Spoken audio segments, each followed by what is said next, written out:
Besides, there's an Olmsted Park nearby if I get homesick. And there's a garage band rehearsing across the street who call themselves, of all things, Satan. They call themselves, of all things, Satan? Satan's Night Out. Satan's Night Out? Out. Satan's Night Out. Okay, that makes sense. Louis, do you know someone called Daniel Malloy?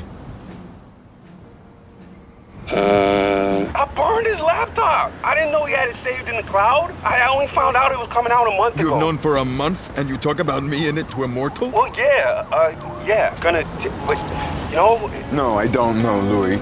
Please, explain yourself. it's gonna be here and gone in a minute. No one reads anymore.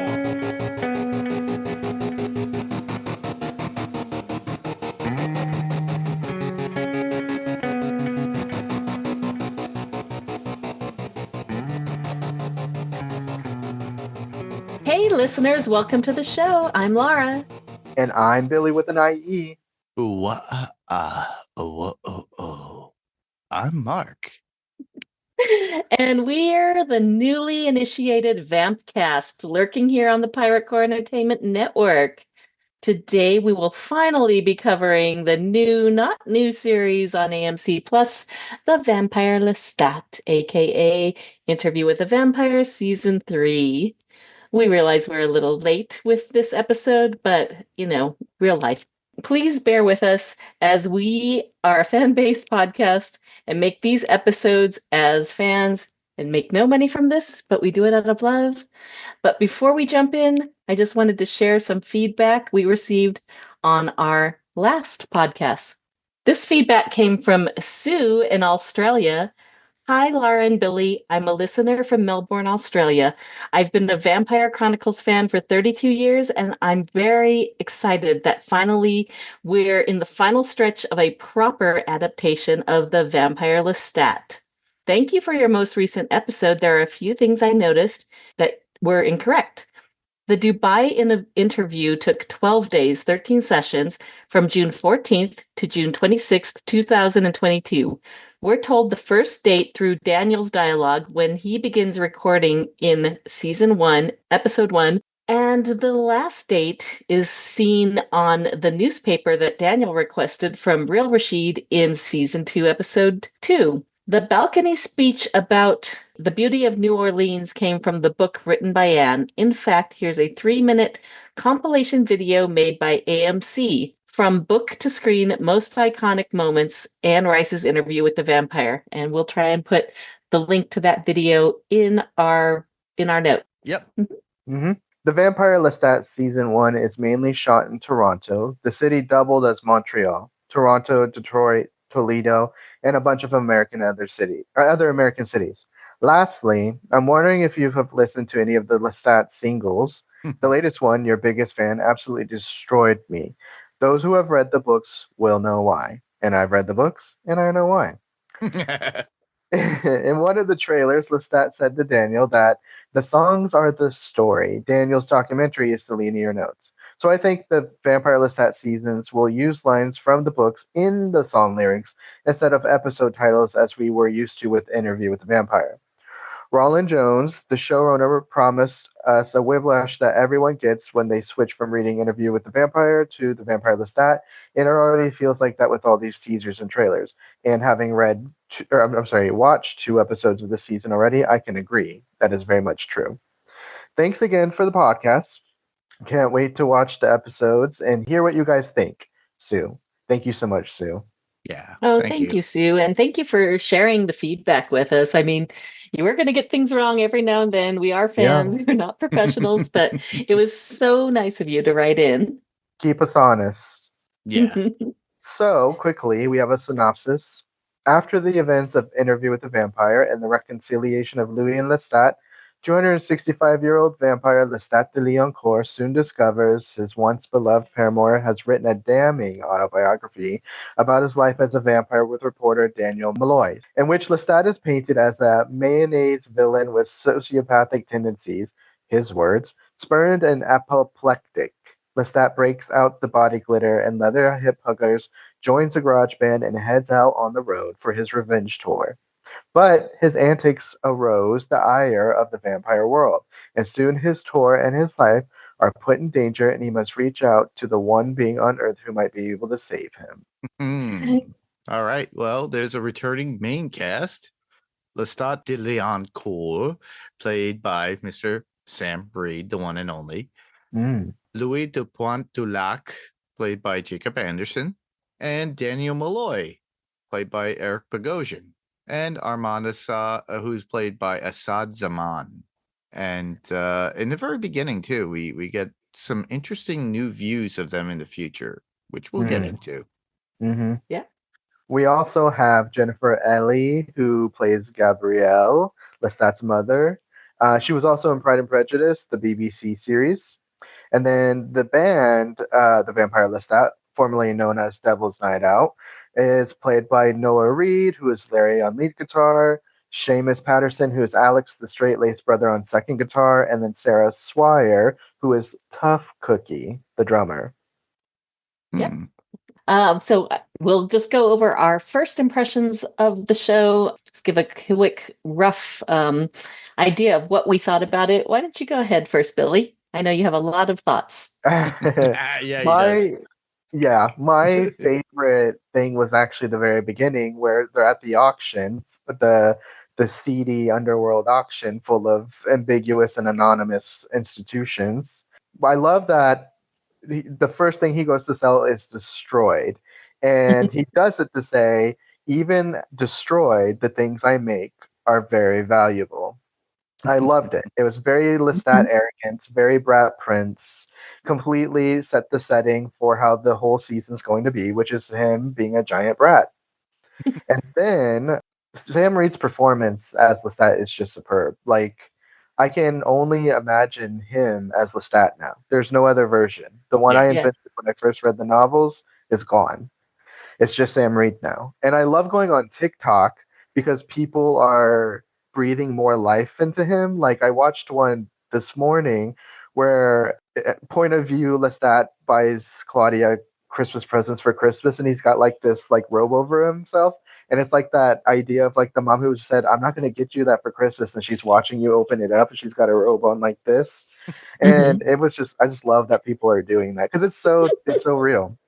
Yeah. And then obviously we have the meta aspect of the show, which is the person who wrote the book is now writing the refutation of the book by making it a rock and roll documentary featuring Lestat, and then they're arguing over who's telling the story at the beginning of the series, which I found funny because that's the continuous theme of this series is what's the truth? There's your version, and there's my version, and then there's the truth. And no one has the truth. Everyone's just saying their own point of view of events. And I love it. Yeah.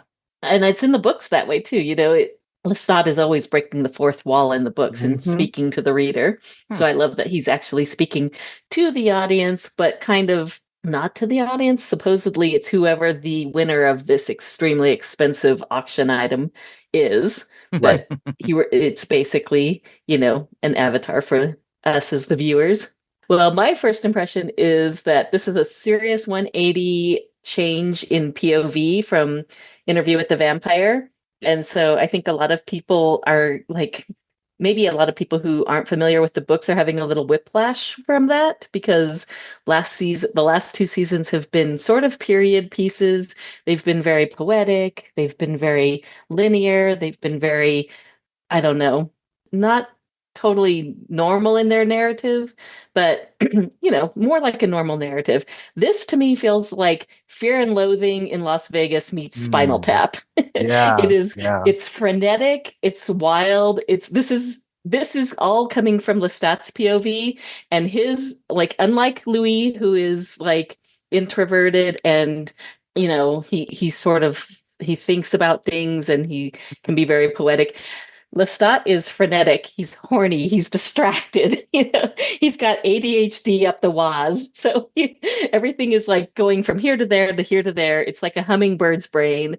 And I absolutely loved it. I thought it was a 10 out of 10. It has everything I love. It has vampires. It has rock and roll. It has like just sexy people and sexy things. So I absolutely loved this episode. What do you think, Mark? From the get-go, I was thinking, okay, this is another season of Interview with the Vampire. Actually, if a lot of people are looking to illegally download it, it's not. It's still listed as Interview with the Vampire Season 3. I don't know why, but that's how everybody has put it out there. Not that I'm doing that, because I do have an AMC Plus subscription, everybody, but I have to laugh when some people are like, I know, or like, hey, can't find it. Where is it? And there it was. I did get to watch it when it came on. I had super high hopes, but it exceeded it based upon the pomposity that Mr. Sam Reed has as the character, and the single narration of his POV and how he started it. And you could see how pompous he is, and is the brat king that is out there that we all love and know. But I still think in his narration, there are times where he has to switch back. Oh, no, it was not that. Was he blood drunk at that time? And because he was like, oh, and he's second guessing himself. Oh, no, it was this time. Oh, that happened I really before think this that's time. just his ADHD brain. Like Yeah. he thinks he's on one thing and then he wants to flip immediately to fast forward, and he's like, wait, that hasn't happened yet. Okay, He back did? to where I was. Exactly. He And I did just say he's love it. susceptible to blood poisoning, so he does like he likes his blood to have some substances in it. And he loves to keep his friends and everybody closer to him, especially his bandmates. But he's also vicious to them in his criticism of their playing. And it even started at the moment when he breaks the guitar. And of all things, he makes it sound like, I'll get my assistant to get you a new Squire Telecaster. And I'm like, really, Squires? Really? That's only $300. Dude, you got money. But the fact is he plays this all. You're doing it wrong. You have to do it this way. You're playing all these Suss it out. Exactly. And the fact that he understands, it's like, but the last time we saw him, it's he tells Louis, he goes, it'll take me 50 years to get me where I need to go to be where I need musically. And then literally, it doesn't really take that long if you think about it. That's what I love about Lestat. He can be so full of bluster sometimes, and then sometimes he can be so self-deprecating. Yes. Like he's already a musician. He did not need 50 more years of practice. I loved how they incorporated a lot within the sets of the music and the songs, the violin, the electric violin at that point too. The band itself, like I said, I still love it because it's a typical band thing, but him being the singer and still being a musician and writing the music itself lends to the ego trip that he has about himself.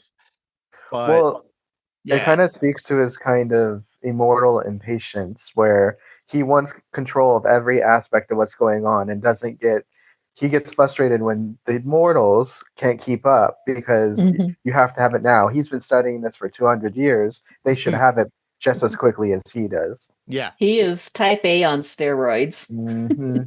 Or amphetamines infused in the blood that he's drinking.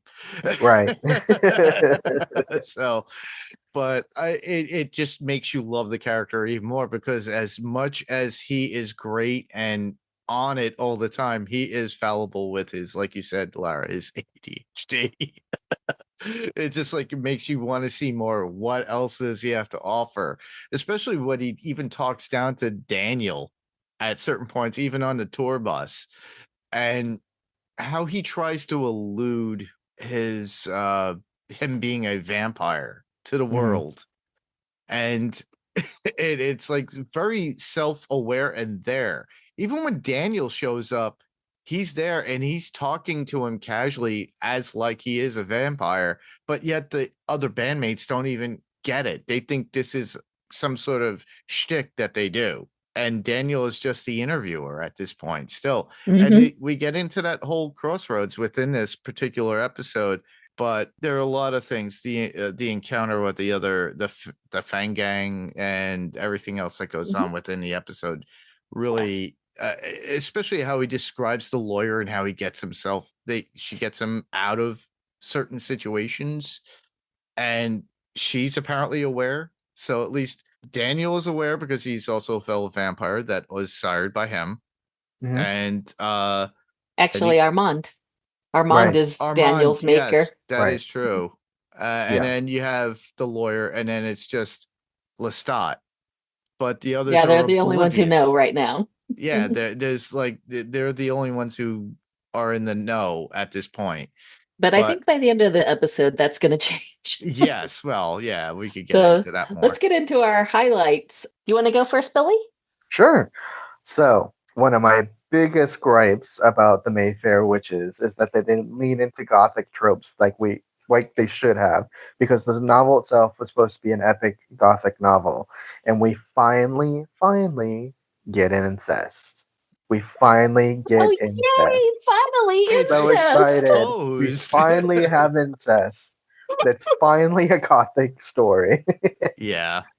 The relationship between his mother and him, I'm so proud that they went full force with that. I'm so Mhm. grateful. Thank you, AMC. I appreciate it so much. Of all the complaints I've ever had about their adaptation, they finally came through with something real, something true from the stories. Thank you so much. Secondly, when he's in Montreal on Halloween and he's handing out candy, one of the children was wearing Claudia's Théâtre des Vampires costume.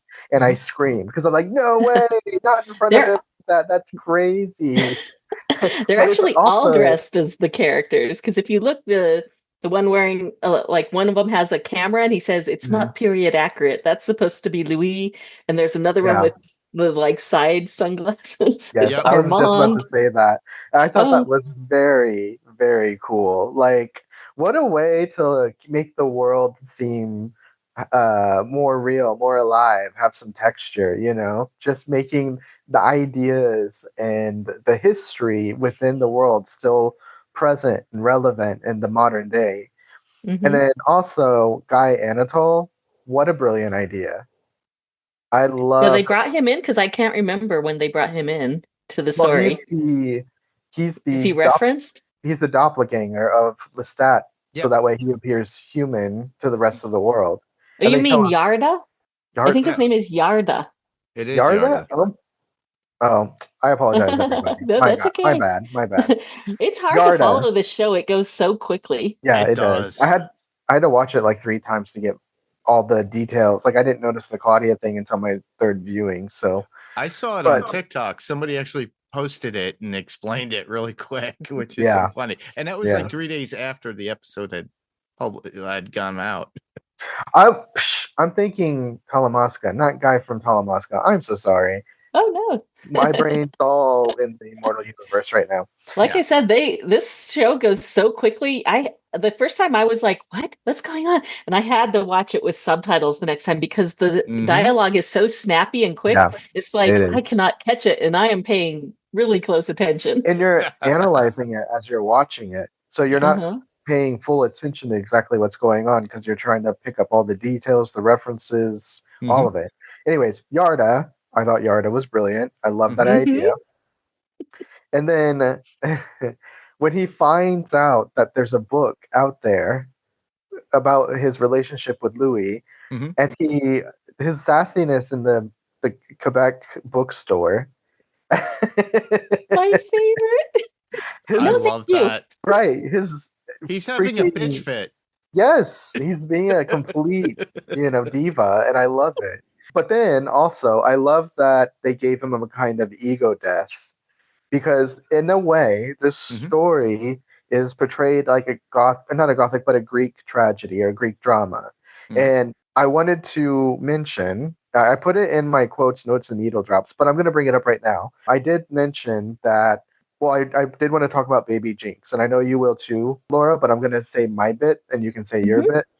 My thing about the Baby Jinx thing is that she acts like. So in Greek dramas, they have a moment where a chorus or a god or a mythological being will kind of make some exposition about what's going on in the story.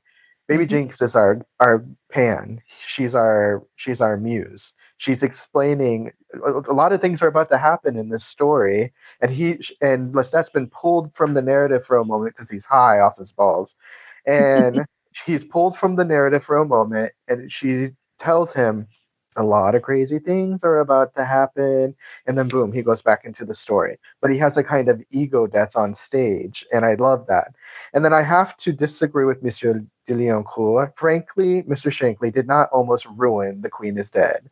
I Yeah, what love the that fuck? song, and it completely makes the album. So I have to disagree and I say have to say Cemetery Gates is my favorite because I was listening to that album just the other day. yeah. But frankly, Mr. Shankly's still good. So what the I hell? could sing Lestat. that song word for word. So Well, it You was know that was a Daniel Hart yes, commentary, yes. which I'll get to Daniel Hart in a bit.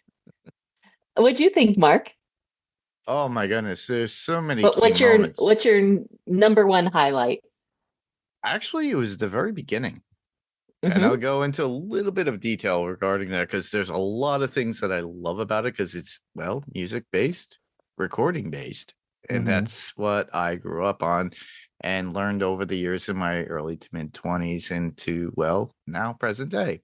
So we get a flash forward in the very beginning to a secret high end airfield auction where his belongings are, including unreleased albums and journals are detailing his whole world in his life as if he passed away, which they're saying he does.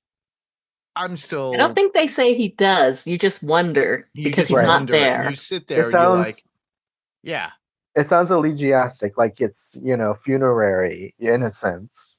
yeah. It's like he's exposing everything to come back for his comeback tour. Anyhow, the attendees included like an official from the Vatican that we do see, Raglan James of the Telemasca.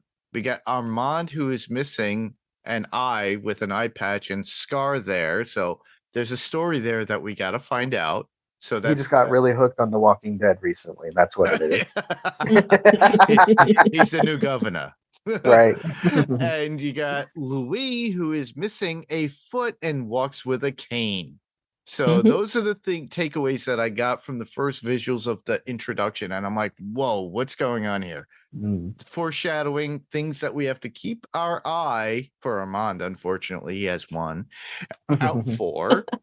And so they talk about it. The 2025 album original master recordings of Vampire Lestat, all on analog Mylar tape, by the way, everybody. Mylar's very hard to come by. Additional session tracks that were discarded in the final assemblage of the album. Original handwritten scores and private recordings, which I couldn't get a close up on, which I really wanted to because it's got his original handwriting on it. And then, which includes a song cycle in the classical vein set to the poetry of Baudelaire.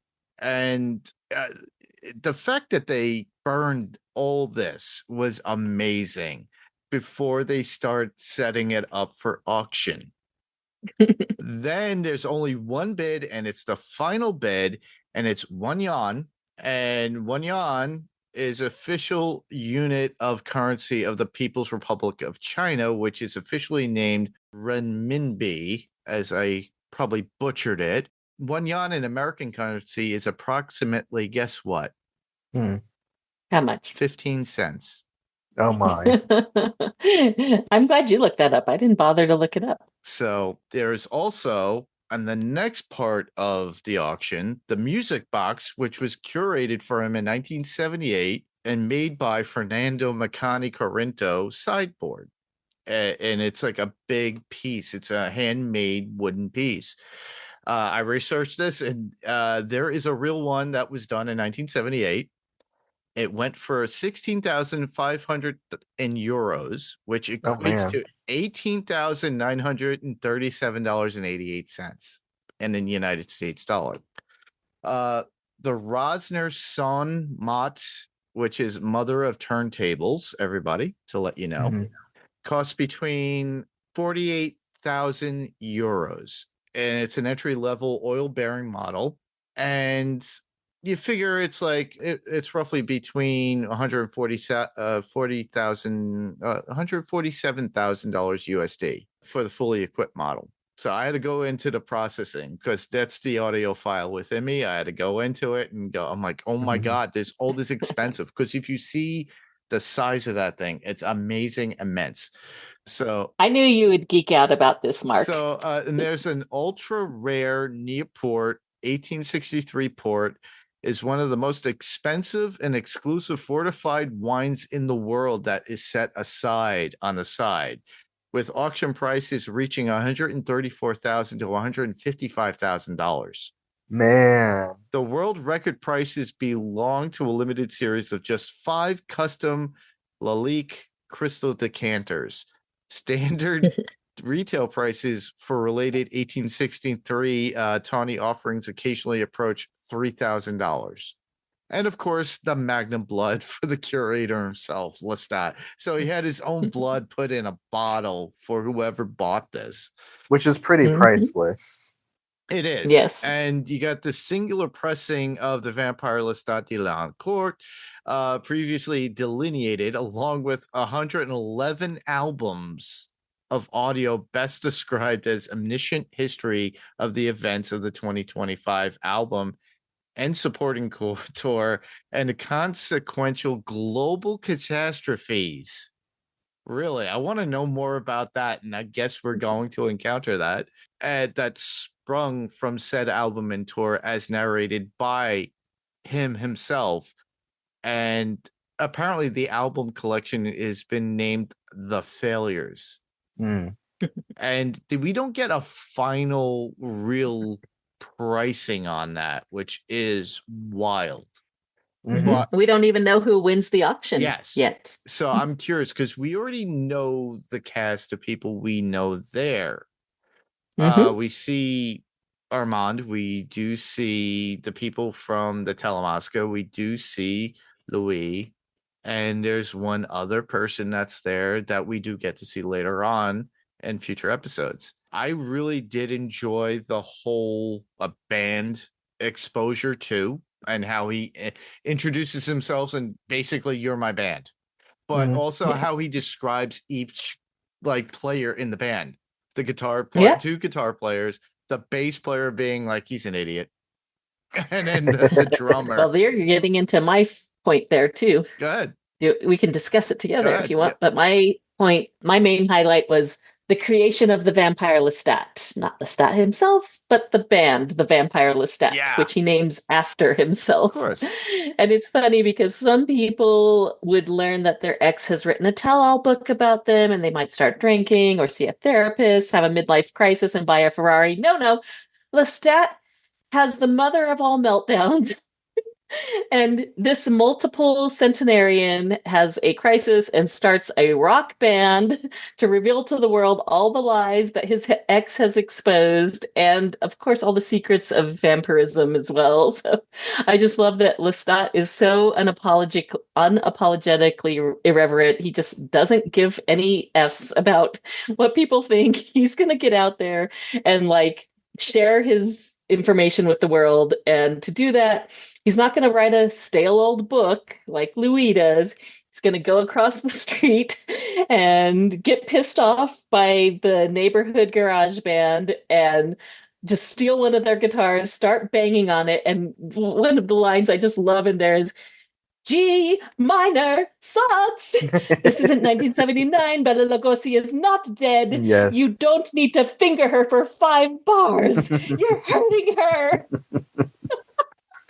And he sounds so distraught when he says that last part too. Like she's a You're living hurting thing. her. Right. Sam Reed has the best deliveries. I just love his comedic timing and delivery. It's amazing. But like we've mentioned before, we have TC, which stands for Tough Cookie, which I don't know if they'll ever say Tough Cookie, or have they? I think they just call her TC right now. Yeah. She's the drummer. And we have Alex, who is the true musician of the band. He's the straight-laced guy. He just cares about the music. And then there's Larry, who is the former lead of the band.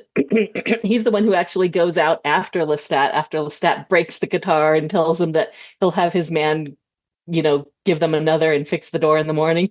He actually goes out after Lestat and says, man, that was awesome, And then we get Salamander, who's just stupid, astonishingly stupid. Really? I'm a bass player. You really don't talk about bass players that way. Sorry, everybody.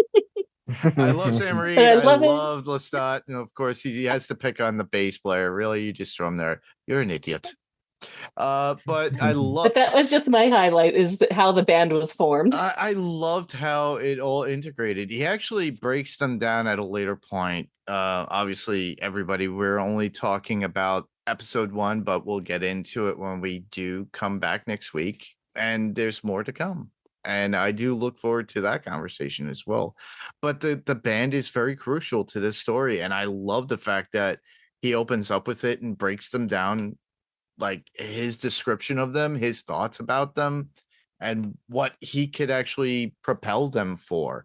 But the fact is that he's always critical of them, even backstage as they're walking out. You screwed up this. And mind you, he's holding a woman or a fan that he just drained on stage and hands it off to somebody, which I always think. And I also I didn't know if he had drained her or if she had just run up on stage and fainted or something, but I think we find out later that he tends to drain his victim or his fans, not to death, but enough. Yeah, but it's kind of implied in a sense in this episode. It's like, yeah, he did something on stage.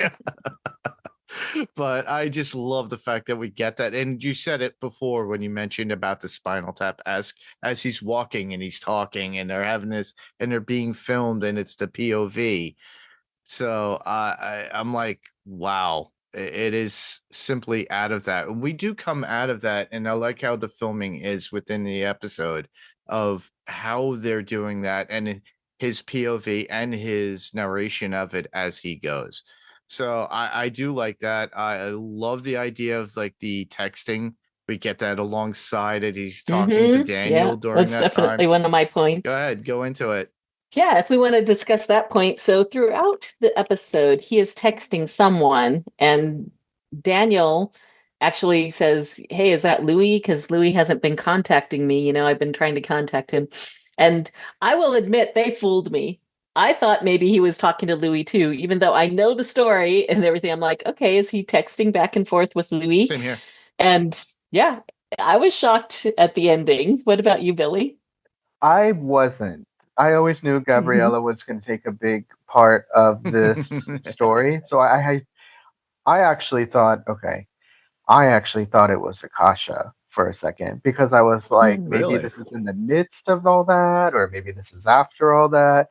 But I know from the books, all that happens because he becomes a rock star. So I didn't know if he was. This was like they were already having a kind of relationship, and she was immersing herself in modern culture. Because I do, and that's why I kind of got thrown off, just from my knowledge of the books. Right. And when he actually first sees Gabrielle, either, right. I thought it was Louis, and I didn't realize it was just Gabriella he was texting with.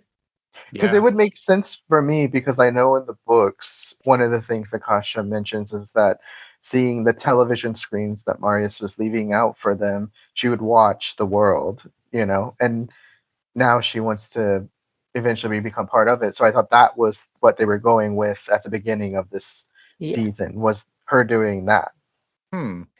I should mention that this is a spoilerish podcast. Yes. So we will spoil the episode, but I don't want to spoil the books too much. So we do have a book talk at the very end. If people don't want to listen to that part and don't want to be spoiled about things to come, Akasha has been mentioned many times so far in the series. In the show, in the series. Yeah, even, but if you don't want to hear stuff about things that are going to happen further on in the books, don't listen to the book talk section at the end.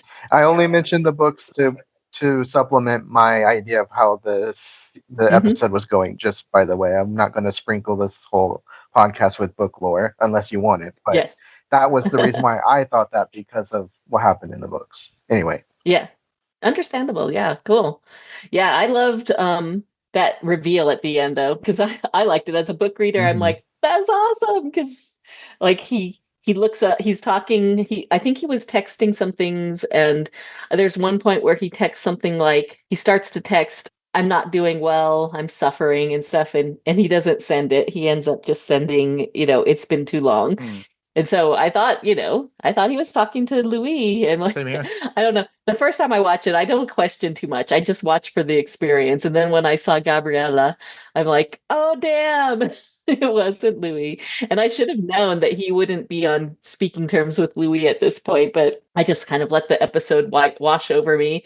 And then when I saw Gabriella, I was like, it's his mama. I saw it right away too when I saw that. But it's funny too because the French word for you is toi, I guess toy Mhm. or whatever how you Toi. pronounce it, toi. Toi. So Moi et toi. that's how it's listed. And when I looked it up, and I'm like, oh, okay, all right. And obviously, me not a book reader, and I knew of the idea of his mother, and I was like, oh. And I saw that, I was like, okay, this is awesome. I was like, okay, are we gonna elaborate? So Right. we'll find out. We just get a little teaser at the end because he says, what does he say? My fledgling, my lover, my mother. Yeah. Yeah. So I think And if you're not paying attention, because I've been watching a lot of reactors, there's some reactors who have been talking over that line, so they don't even realize it until like all the comments are like, you missed the very end. well, they should have had the subtitles on and read it as they were. Exactly. But Another one of my big favorite highlights was the concert and the crash out. What did you guys all think of that? Like the whole like weird, crazy, trippy middle. Oh yeah, the ego death. That's Hmm. probably one of my favorite parts because then we get some references to what's coming next. And I love how they explicitly don't show bits and pieces that would introduce who Akasha is in the series yet. We get an idea who Marius is. We do see some glimpses of Magnus, but we don't see anything about Akasha. no. Hmm. Except that Lestat just keeps going around saying, I have the blood of Akasha in me. Oh, let me That's correct becoming myself. a meme now. Anytime anyone wants to do anything, it's like, I have the blood of Akasha in me. Right? Exactly. I lied. There was a small glimpse of her hand in one of Mm, the foreshadowing images of her hand down like yes. this, but Oh wow. that's as much Yeah. of Akasha that we get. And I hear from Roland Jones that her appearance is going to be very memorable. So I yeah. look forward to that. Ooh. I have But a I do love feeling that. that this series is going to be like a two-parter. It's going to not be completely covered in just one season. It's going to be probably one or two seasons. I think so too. Yeah, it's going to, yeah. That'd be cool. I do love that we get to see Baby Jenks Mhm. in the audience, who is a character in the book, but in the book, and we could say this because it's not too spoilery and it's part of the episode. She does not actually get to see Lestat in the books, but in this, she's sort of taking the place of another character who's never been announced. So I'm imagining she's not going to be, at least in this part of the series, who is Jessie, who, if you've ever seen the 2000s movie Queen of the Damned, is a major character. But I feel like Baby Jenks is taking her place because she runs up on stage after taking all these drugs and intentionally expects Lestat to drain her, which apparently is something he does at his shows.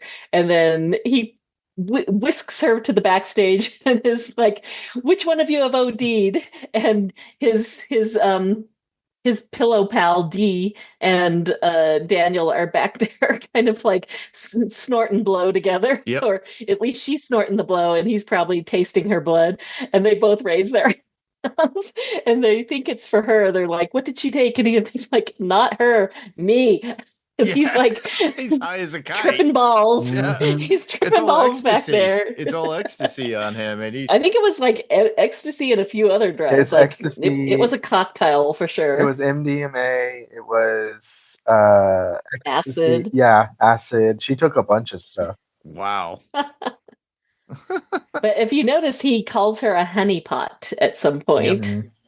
which, is a way of entrapping someone into something devious.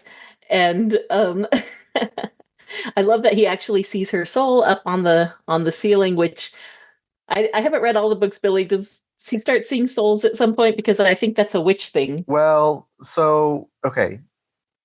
Book spoiler, I have to say it because of the character and why that seems significant. in the books, Baby Jinx is actually a vampire, and she's part of a biker gang, a biker vampire gang, who are like modern day nomads, like urban nomads. She's in a affluent neighborhood somewhere, and she hears a group of vampires in their big mansiony house having a fight, and they're fighting a mysterious character. And suddenly, those vampires burst into flames. And the younger French vampire tells her to run, and she doesn't know why. And Baby Jinx, unfortunately catches the wrath of the mysterious character, Someone. right, creature, and she starts to float up towards the firmament. And in that moment, she's seeing like the events that are going to happen later on in the story, and that scene is referencing that moment in the book. Mhm. Yeah. Yeah, that's what I thought too. But I didn't think that Lestat could actually see spirits. I think what he's doing is having a Right. a trip. Yeah, that's He's what I just thought. like hallucinating her. Yeah. And he's telling himself in his own head, like, they're coming to kill you and Right. all this stuff Yeah. because he knows. He knows. He's telling himself through this hallucination of Baby Jinx on the ceiling. Ooh, I think he calls her an oracle later. Right. Wow. So, yeah, all of that. I actually love when we are given the name the Beautiful Unwell, which is what Lestat calls his fans. He says we dropped songs on the streams and booked intimate venues to induce what Gen Snooze called FOMO. They came for the cosplay and left converted, and I baptized them the Beautiful Unwell. So I'm like, is this the writer's little jab at Gen Z? He's calling them Gen Snooze and saying they went for cosplay and left converted, because to me the concert felt like a real 90s concert. I Right. don't know what you felt like, Yeah. Mark, but these are the concerts we went to in the 90s that were kind of like in old warehouses, because he talks about Jelly Roll and oh shoot, who's the other guy? It was Tattoo Face. Post Malone. Yes, playing these huge stadiums, and Lestat's here just playing these small dives in small garage shows. And I was like, yeah, man, because that's where all the great bands would play back in the 90s. Mhm. Yeah. I mean, I saw Nirvana? Nirvana play in some dumpy garage studio show. And it's like, yeah, because that's where all the great bands would play. Oh my goodness. I could talk to you about a lot of weird shows I've seen, like Gigi Allen or Oh man. Typo Negative at a small crappy club before they went mainstream. And that was before they even called themselves Typo Negative. There was like so many shows, and there's some, like, obviously goth death metal bands that are from Europe that have to play these CD shows in America, because guess what? They fill out stadiums in Europe all the time, and they come here and they're hardly unknown, but you have the underground that's there that everybody goes. So in Europe, where you have to spend a ton of euros to go see them, in America you only spend $15. I just loved that back in the day. Yeah, I loved everything about the band. I love that they're trying to, I mean, when this book came out, it was the 80s. Mm-hmm. And big bands, like rock and roll was huge. You could be a huge rock and roll star, Mhm. and it would be the most awesome thing. I think music doesn't quite have, and I'm talking from someone who has a Gen Z daughter, so I'm hoping that I have some relevance here, but it's not as big as it was before. You can get a lot of streaming music, but I mean, going to shows and everything, I don't think the rock gods are quite what they used to be. No.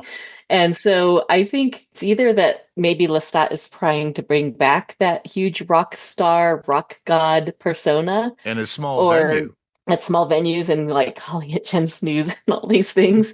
But I think they're trying to like fit that rock star persona into a time period where it really doesn't exist like it used to. Yeah. What do you guys think? Well, he did mention that to Daniel with the quote unquote unofficial interview. He goes, "Well, I have to mic you if that's okay." And they kind of reminisce over who were the big bands at that time that he's trying to overshadow at the time. He mentioned Queen, and he mentions a few others in the very beginning too.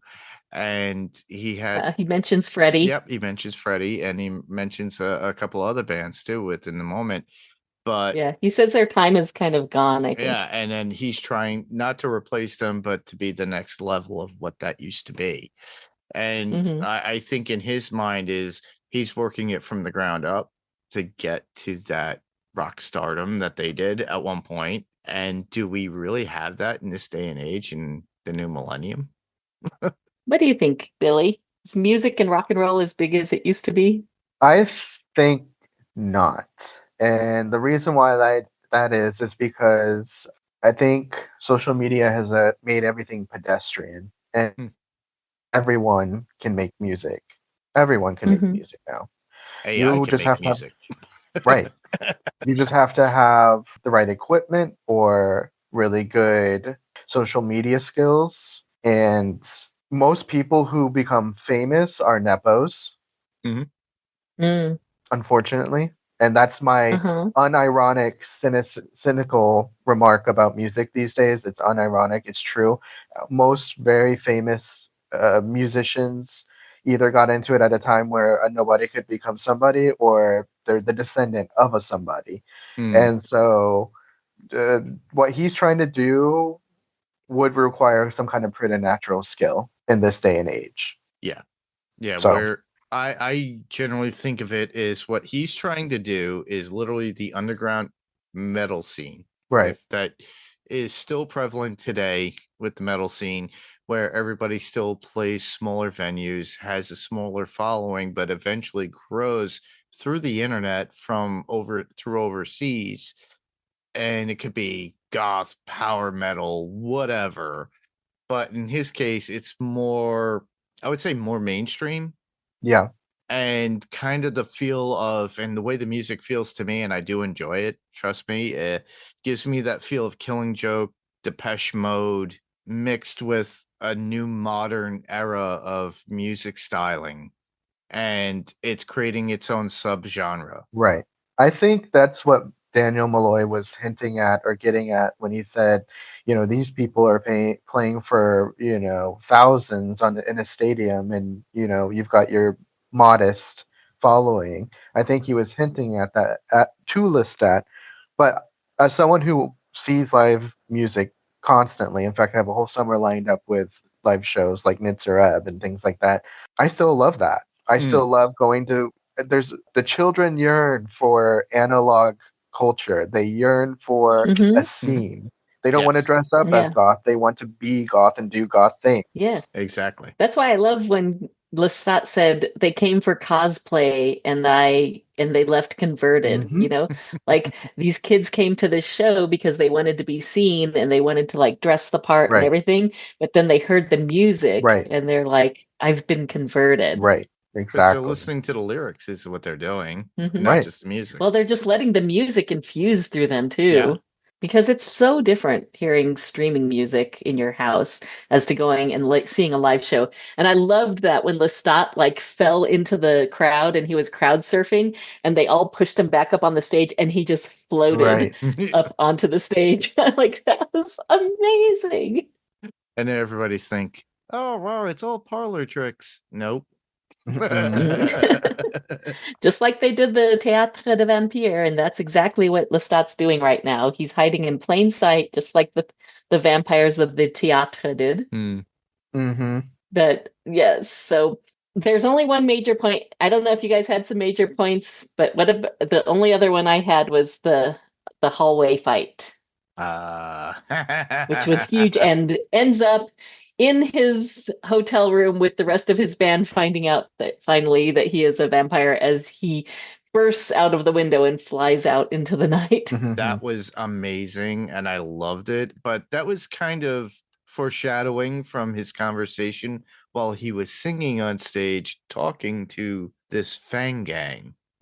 Hmm. I'm very well because they said the Tooth Team said that they were the revamping of the Children of the Night or Children of Darkness. We are the children of the darkness Right, reborn. right. They are the Really? Satanic cult Hmm. reinvented.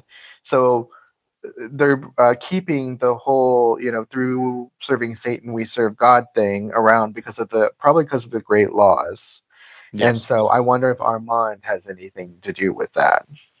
Mm-hmm. instill fear I into think the lower so. vamps. Old habits die hard for the True. immortals. And So. I mean, we've seen many, many hallway fights, but I liked that I heard in the the behind the scenes interview Mhm. that they were inspired by the hallway fight in Old Boy. Oh, Oh, okay, cool. okay, yeah. Gave me the feels of Daredevil at one point.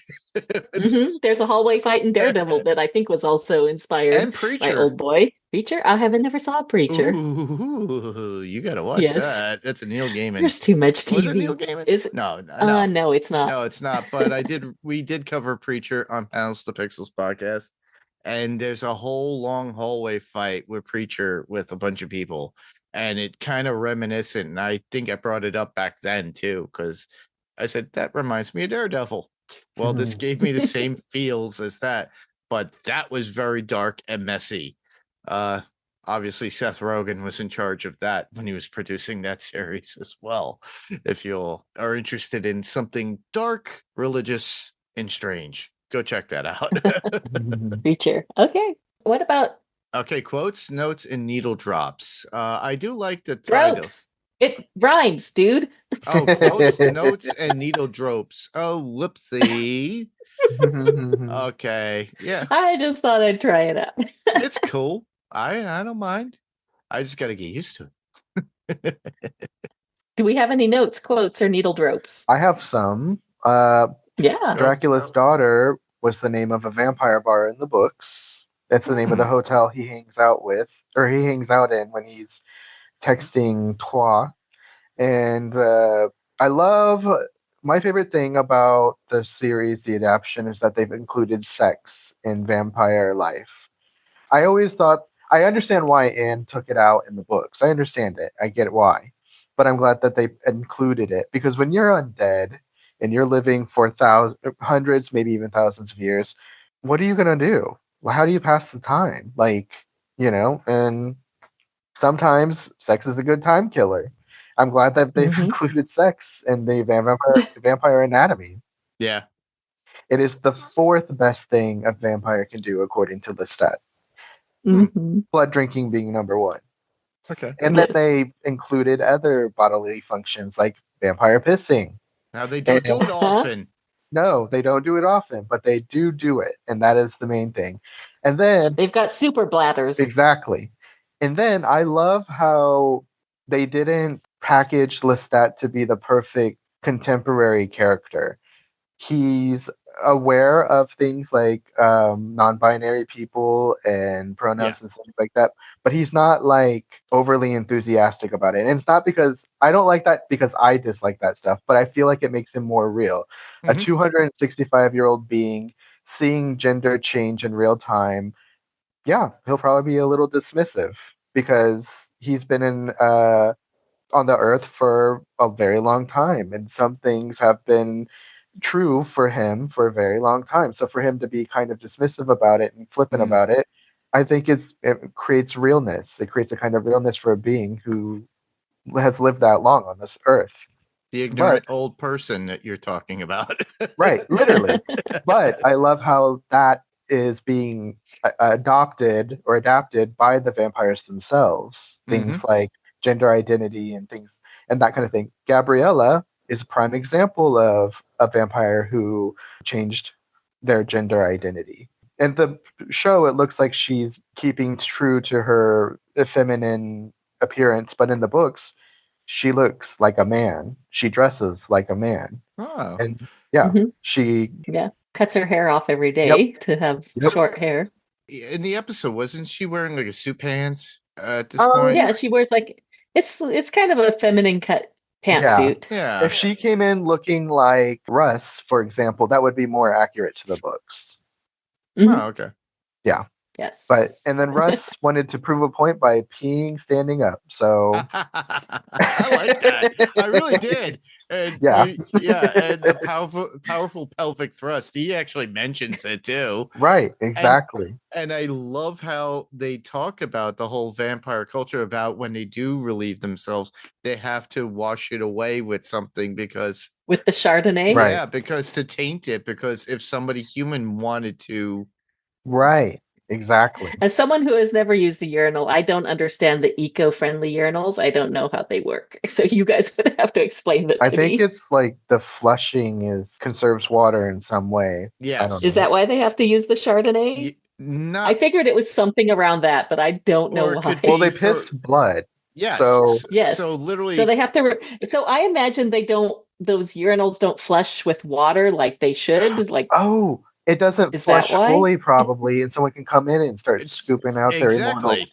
That's what Right. I was thinking. So somebody Oh. Ah, who's a vamp caster or a yeah. vampire lover and wants to be a vampire, they could literally scoop up the blood urine and try to turn themselves. If you're desperate for immortality, you'll do it, man. Exactly. Okay. We'll have to come back to this later, but I thought you had to be drained before you were fed Well, they could drain vampire blood. themselves And at let's that not. point. They could just Yeah. like let the That's bloodlet and then they could just like suck from the urinal. Right. as, I don't think that's going to be enough. But as It'll Lestat taste told, like shit, this is but a very fun tangent. Yeah, it'll be awful. As Lestat told Louis, you have to drain her first, Yeah. Mhm. and then you have to feed her the blood. So you would have to drain yourself almost to the point of death, yeah. and then drink enough vampire Well, blood. you could get But it. I'm sure we'll find out with a certain character Yeah. how that was done. Yeah. Well, I do have another quote that I Yes. loved. Before he jumps out the window and does the Superman thing, he goes, "This is why gods prefer hiding in the clouds. There's nothing there but water waiting to fall." And I love that. That's a really good quote. That's Yes. awesome. It Yeah. is. It's very poetic. It's very Louis.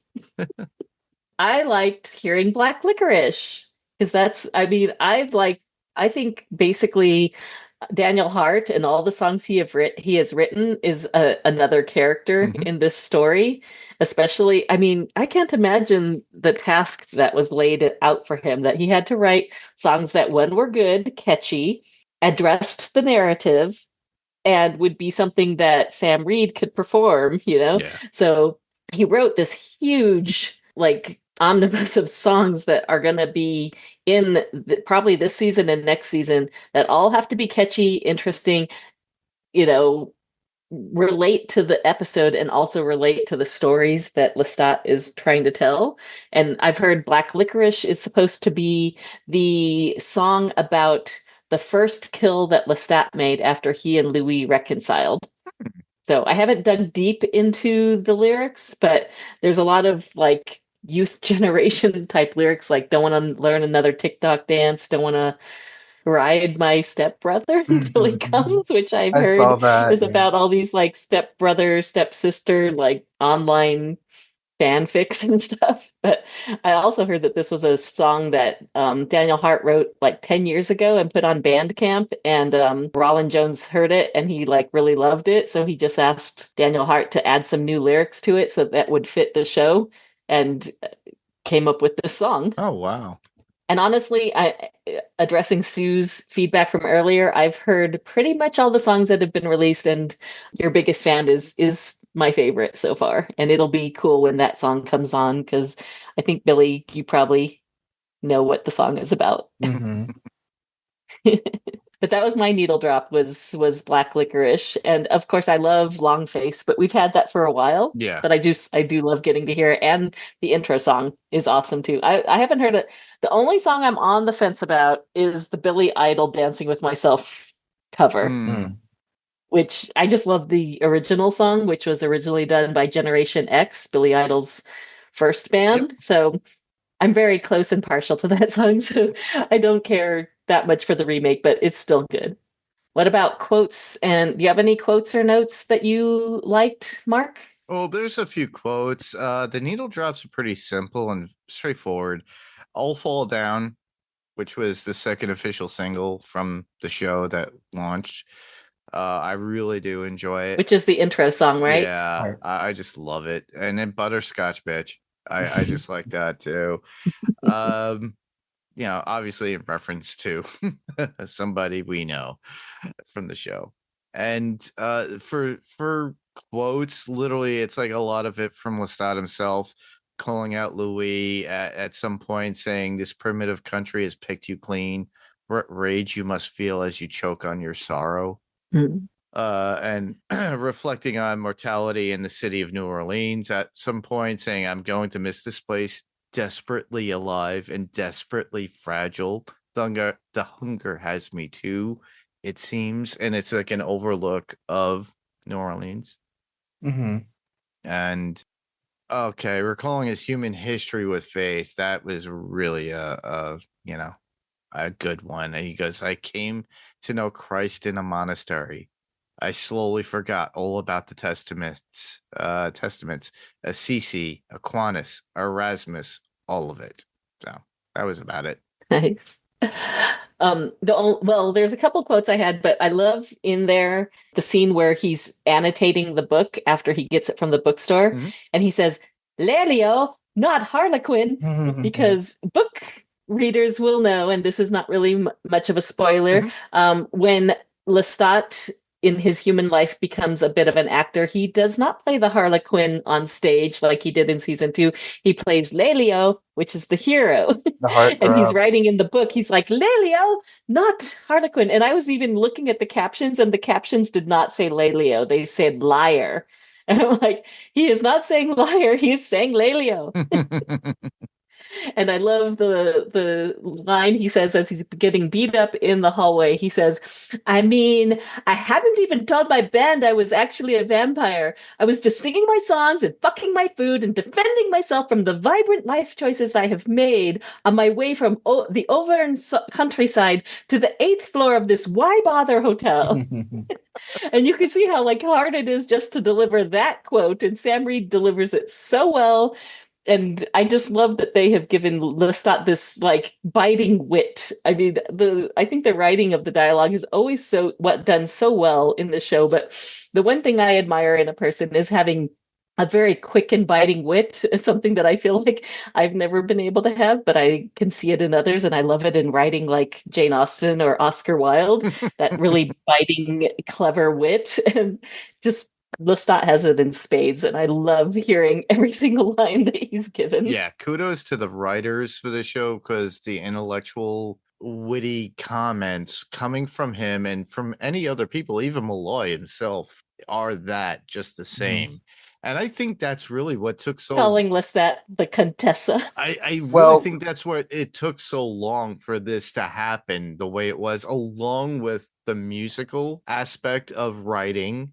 And then getting the whole story contextualized based upon the books, but also creating a new narrative based on Anne Rice's work in a new way. So that way it conforms to how we suck in, not to, make a pun of it, of the blood that they're giving us from the show. Exactly. Well, we would normally have feedback here. I don't think we got any. Not for Did this. we, Mark? I didn't actually get to check. We will get into that and how you could get into, get in touch with us. But because this is a new revamping, everybody, of the Vamp Cast, and it has its own official podcast for Spotify, Apple Podcasts, all that good stuff. This is our vehicle for this now. It used to be on Adrenaline Cinema Podcast, but we will replay it on Adrenaline Cinema Podcast for those who have not yet converted to our new show as it is, because it took so long for us to do this. Especially in the fact that I looked up the Vampcast, and the Vampcast was not taken, but Vampcast was. Started about a month ago. I kind of started this too late, but we are the Vamp-Cast podcast. So we are the official podcast that we started, which if you do Google search us, guess who are prominent in conversation about Interview with a Vampire? Our one and only Lara and Billie with an IE. Us? Yes. If you do Google it, it states literally about Adrenaline Cinema Podcast. So I knew we'd be famous one day. Well, we're on the AI radar. I always thought I was a legend in my own mind, but it still is continuing. Anyhow, but we want to let you guys know that this is going to be the vehicle that we do this from now on for this and anything else spooky, anything vampiric that is of otherworldly. And you'll find it here.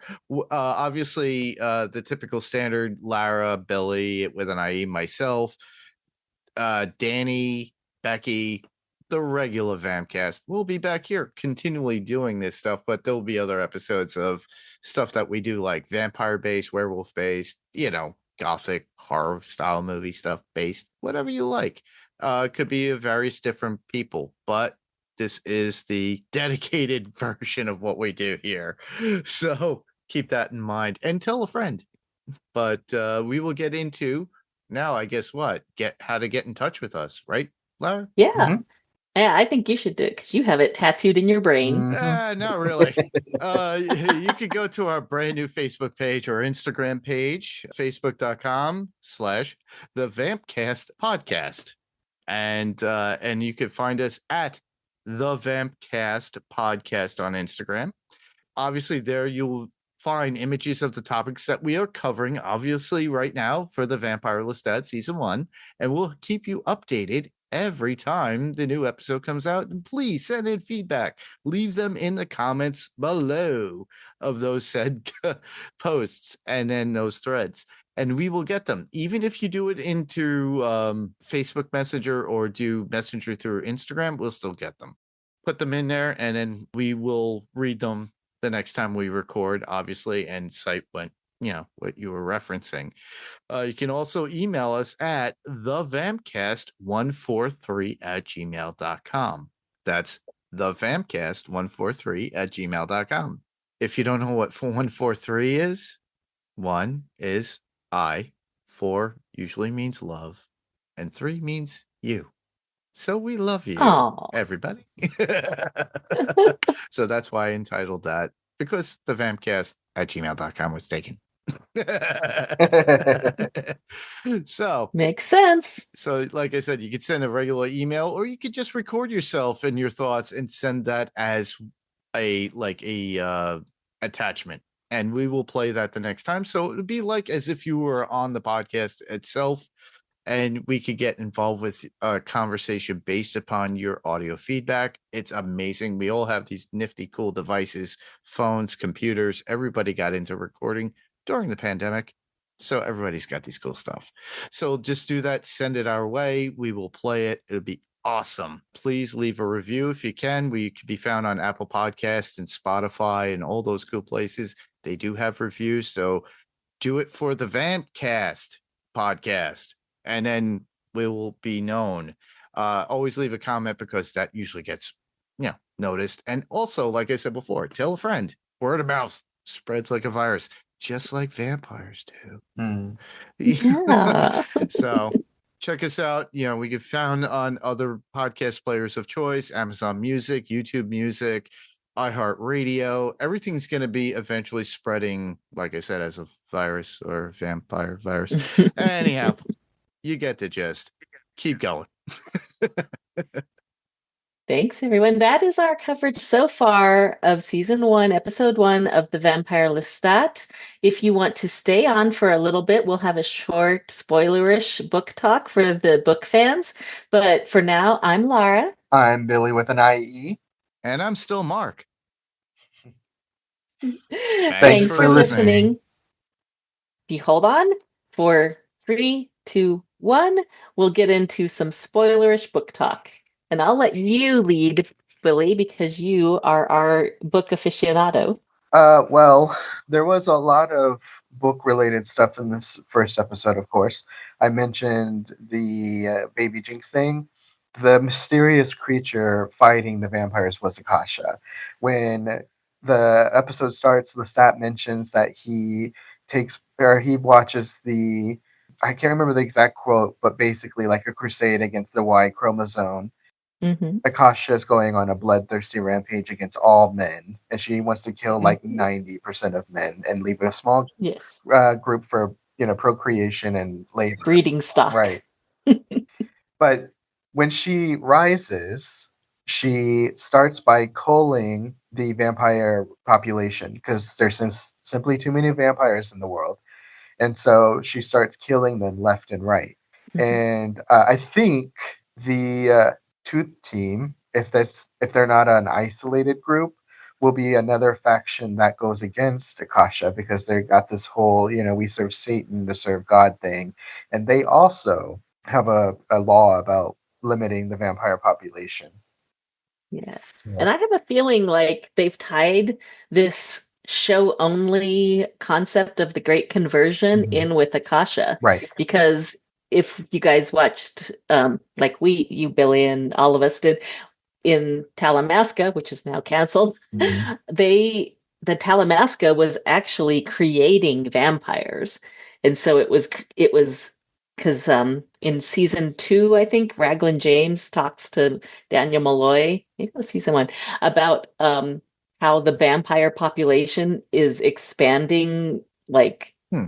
more than it ever has before. Right. And so, and that we find out is because of the Talamasca, because they are purposefully creating vampires. And I have a feeling they are going to tie that in with Akasha's quest to reduce the vampire Interesting. population. Right. Exactly. Yep. And then I mentioned Dracula's daughter. So vampires in the books make a sort of, what do you call it? Like underworld type. Uh, oh my God. There's a word I want to Cult? use.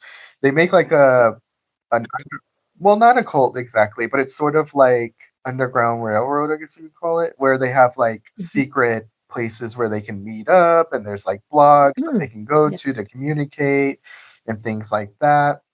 And so each city has its vampire bar or mother house or clubhouse or whatever. And Dracula's daughter is one of them, and it's featured in the book before Baby Jinx gets burnt to cinders by Akasha along with her gang of urban nomads.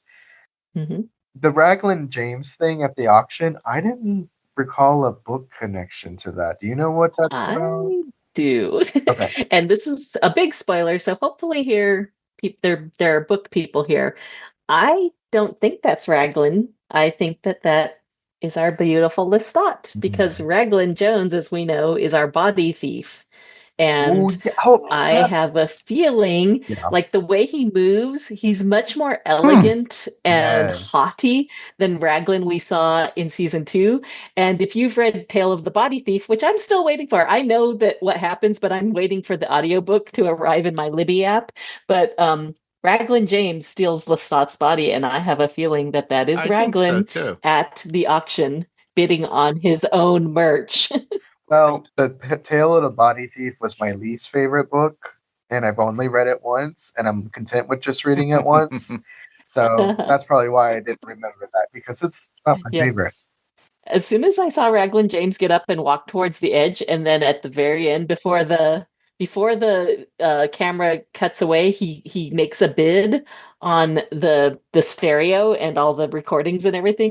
I'm That's what like, I I thought bet right you anything away. that's Lestat. Mhm. Billy, the word that you were thinking of was speakeasy. Maybe I Rathskeller? was You thinking. know what I was thinking? Hmm. If you have ever watched John Wick, Mhm. they all have in John Wick, they're like a body of assassins. They all have the same kind of thing. They Yep. have hotels that they can go to and they give a special coin and it proves that they are assassins and this is like Right. their safe space Yep. where they can all Exactly. meet. Network, They do. underground network. That's what I was Ah, trying to say. yes. Underground Network. There you go. Network. Yeah. It reminded me too of what they did in The Boys. Yeah. If you watch that too, everybody, which we do cover. Actually, we're going to be covering that on Panels to Pixels podcast soon for the last and final season, Steve and I. Finished that a couple weeks ago. Very good. Yeah, we loved it. But we will be talking about that 2 episodes at a time. And my only other, I had two like little book spoilerish things is as he's texting between him and Gabriella, he said, I had myself buried underground for most of the 18th century. Sorry, that's not what I was. There's a point where she says in the mud again. And I thought that was because Gabriella tends to like to do that. She likes to bury He herself does. in the mud. She's Hmm. very, in the book, she's a very feral character. She doesn't like to integrate with humanity, and she's always off in the woods, or like Lestat said, scaling the side of a mountain or something like that. She doesn't like to be around humans very often. No. So she's kind of a feral vampire, and she's always like digging herself into the dirt, during the daytime, and just doesn't really care to interact with humans that much. That seems very Wiccan in certain ways because they're very earthbound. It seems it's wild. Yeah. Okay, that's interesting. She just Makes you hated- want to read the books. She hated, I think, in the books, her character hated being a woman and hated having to do what women do. She describes childbirth as this treacherous, hollowing event that made her feel utterly alone and utterly disconnected from the world. And I think in ways Anne probably felt something similar as a woman. And she liked to play with gender a lot, especially in her writing. And I think, and I've said this before in other episodes, I think she played with the idea of being transgendered. I think she, in her capacity to understand transgenderism as it was at that time, she played with it with her characters. There's a trans vestite vampire in one of the books. There's all sorts of characters who gender bend throughout the series. Gabriella's not the only one.